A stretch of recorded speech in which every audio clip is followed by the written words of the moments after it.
The Gibeonites. The men took of their victuals and asked not counsel at the mouth of Yahweh. Reading Joshua 9 and 10.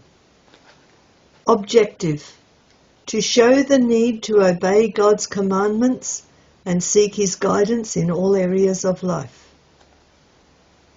Background: the fall of Jericho and Ai made a great impression on the inhabitants of Canaan. These battles against the centre of the land completed the first 3 military campaigns against the land of Canaan. Fearing the presence of Israel, the nations of the southern region of Canaan therefore joined together to resist Joshua. Joshua 9 verse 1-2. The plan of the Gibeonites. Joshua 9 verses 4-6. The next town of importance was Gibeon. It was about 8.5 kilometres west of Bethel and 12 kilometres northwest of Jerusalem. Being only a few kilometres away from Ai, the Gibeonites had a first-hand account of the terrible destruction of that city. They felt that they could not defend themselves against Joshua and decided to use cunning instead of force. The Gibeonites sent men to Joshua pretending to be ambassadors from a far country. They showed Joshua and the Israelites the following proofs to support their claims, in verses 4-5. They wore old clothes. Their sandals were worn out and patched, as clodded means. They had worn out sacks with stale bread, and old wineskins cracked and mended. These ambassadors asked Joshua to make a league with them. The Hebrew word for league here means covenant. A covenant is usually made by making animal sacrifices and walking between the parts. It would be binding and unchangeable. So Joshua and the princes of Israel tried to find out more about these men. Israel's mistake. Joshua 9 verse 7-15. The men of Israel did query the credentials of these supposed foreign embassies. Verse 7 in the New King James Version. If this was the case, Israel were forbidden by the law of Moses to make a covenant with them. The men of Gibeon were Hivites, one of the nations which God had said should be destroyed because of their great wickedness. Deuteronomy 7 verses 1-3, Exodus 23 verses 31-33. And Exodus 34 verses 11-16. The danger was if Israel made a covenant with such immoral people, they would join their ways and worship their false gods, rather than rejoicing in the ways of God. However, the Gibeonites hastened to assure Joshua once more that they had come from a very far country. They claimed to have great respect for the God of Israel, and spoke of his wonderful deeds, verses 9-10. Note how clever they were. They spoke of what Yahweh had done to Egypt and to the nations on the other side of Jordan. They did not mention the battles against Jericho and Ai. This would have made Joshua suspicious as to how far they really had come. The Gibeonites said their dry mouldy bread was taken out of the ovens on the day they left, and that everything else was new when they started their travels. Verse 12.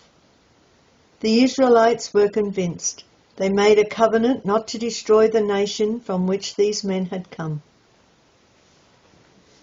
Basic Bible teaching: the deceptiveness of sin. This lesson shows us how easily we can be deceived. Hebrews 3 verse 13 warns us to be careful not to become hardened through the deceitfulness of sin.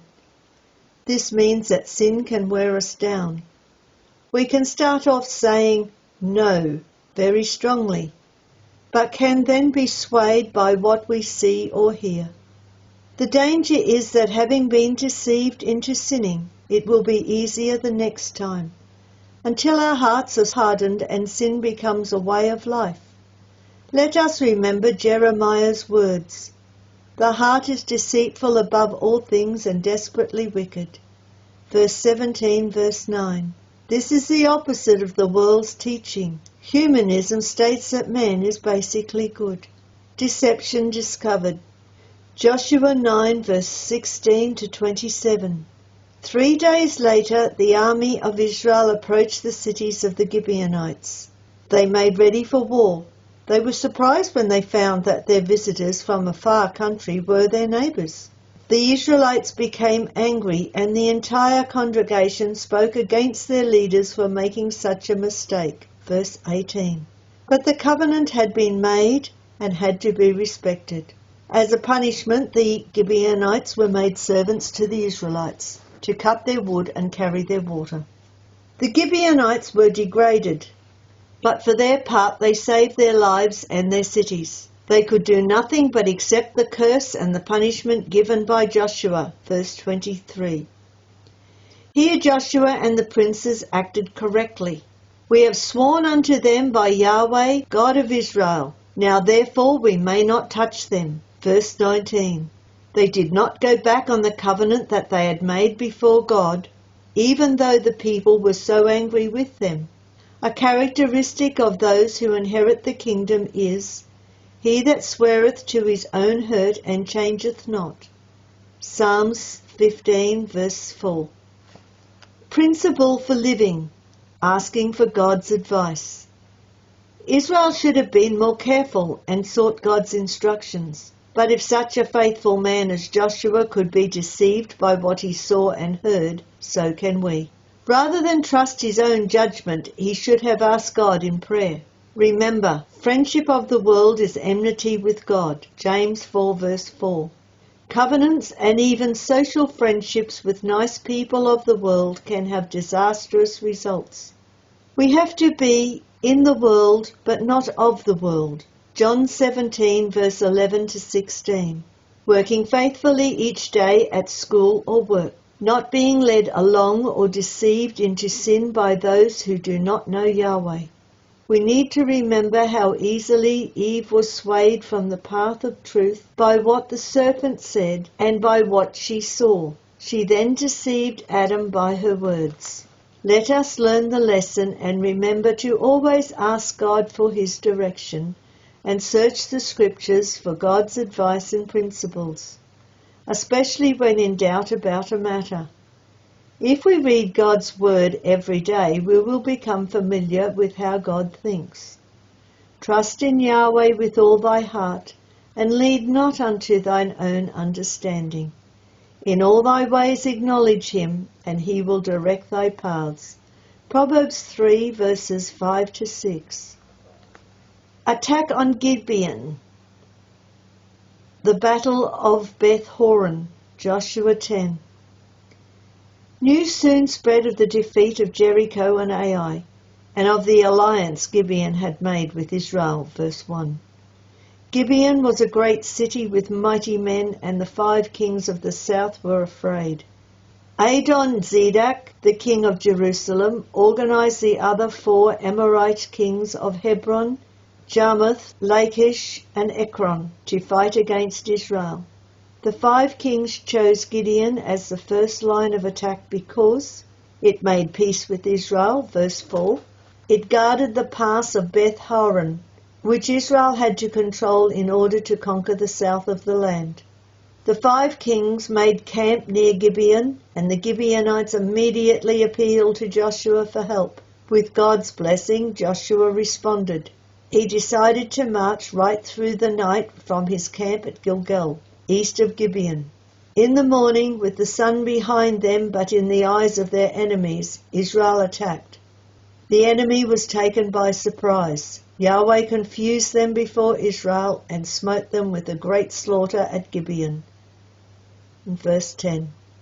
The forces of the combined armies broke rank and fled to Beth Horon. About 200 meters below the summit of Beth Horon was the valley of Ajalon and a town called Beth Horon the Lower. The Amorites obviously hoped to run down into the valley and be able to outdistance the tired Israelites. It was not easy, however. The way downhill was not only steep, but also rough and rocky, with loose stones and slippery sheets of smooth rock. As the enemy was fleeing down this steep and difficult descent, Yahweh fought against them.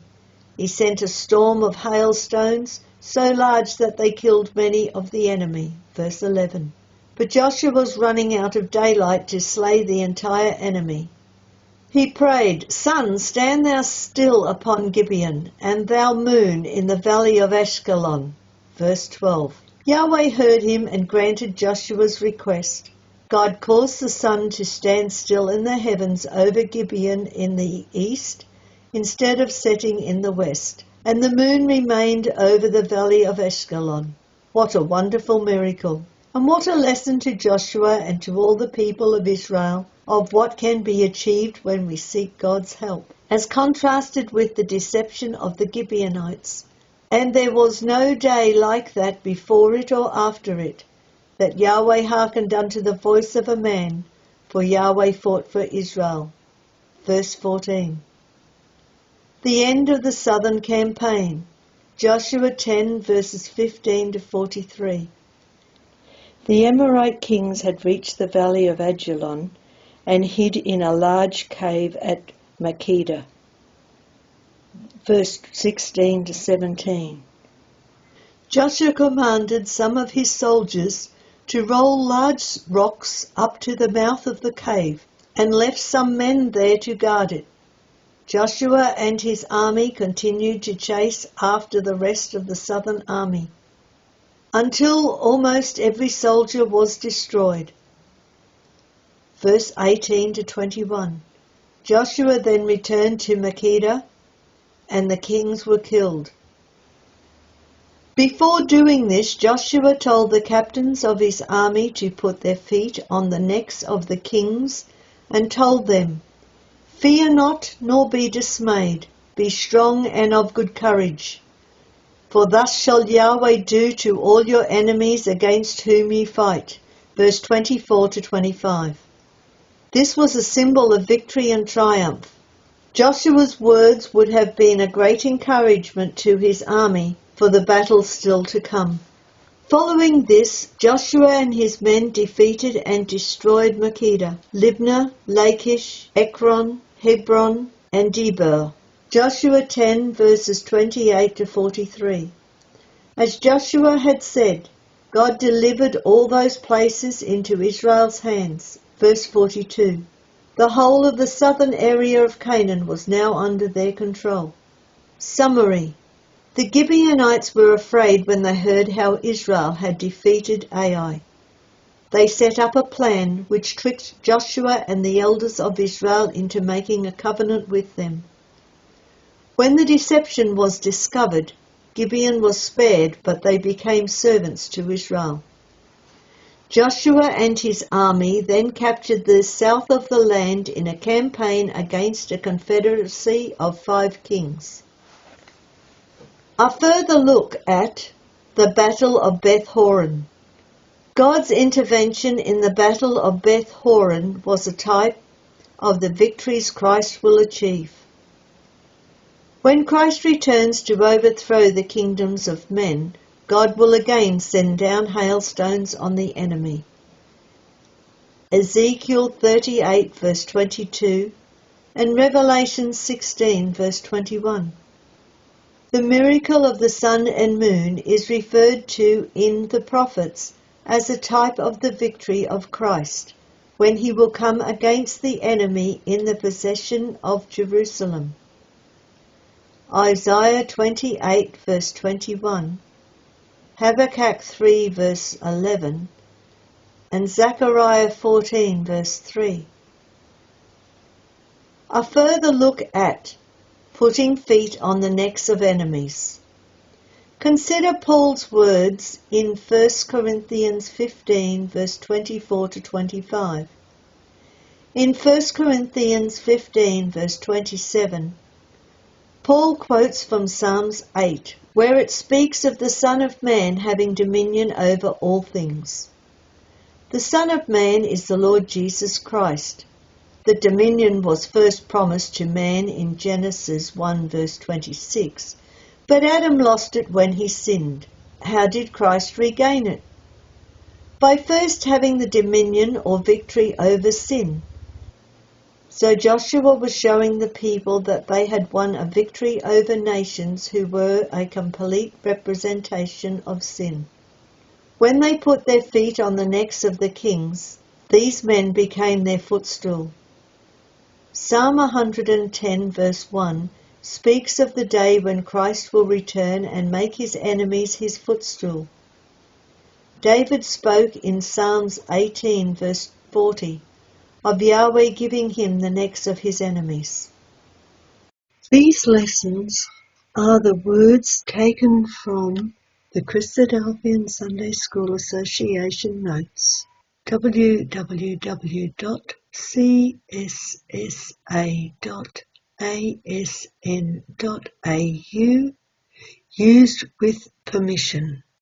Email your questions to readthebible2@gmail.com, and we look forward to you listening to the next lesson, which will be called The Northern Campaign.